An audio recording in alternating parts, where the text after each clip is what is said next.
I just wanted to speak a little bit about the fact I know it was just discussed that there is no $65 million in extreme winter recovery funding or $150 million or any type of increase in the CHIPS base aid whatsoever. I just want kind of, and I appreciate the comments by the chairwoman saying that they want to try to find additional capital funding in the future, but as of right now, we don't have that. So I just kind of want to say to my colleagues, particularly my colleagues from upstate New York, my colleagues from Long Island, and yes, even my colleagues from New York City. So when you're voting on this budget bill that has no CHIPS increase and cuts $65 million for local municipalities, for local roads and bridges through the Winter Recovery Program, I hope you keep in mind that 87% of the roads in New York are owned and maintained by our local municipalities. 52% of the 18,000 bridges in New York are owned and maintained by our local municipalities. 48% of the miles driven are driven on local roads. Also, as you cast this vote to cut $65 million in assistance to our local municipalities for roads and bridges, I hope you keep in mind there are still billions of dollars in unmet needs on our local roads, bridges, and culverts.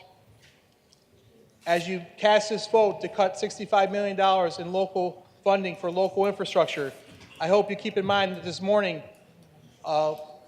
thousands of kids are getting placed on school buses across the state that are traveling over local roads and bridges.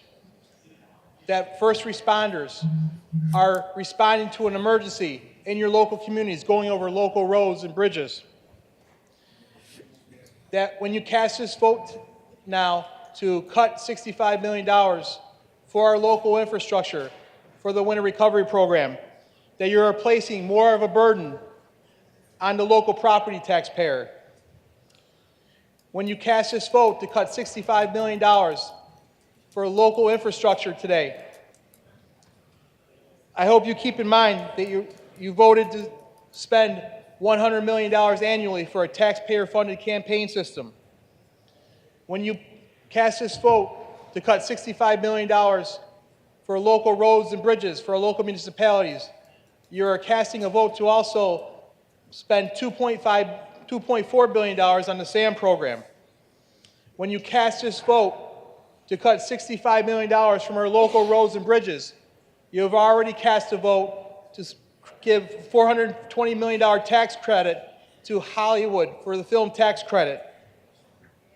When you cast this vote to cut $65 million from our local roads and bridges and culverts through the Winter Recovery Program, you've already voted to freeze the STAR savings for our seniors and other school taxpayers, which will result in a cut when fully phased in over the next year of $119 million cut, a tax increase for our seniors and for other school property taxpayers because of this freeze.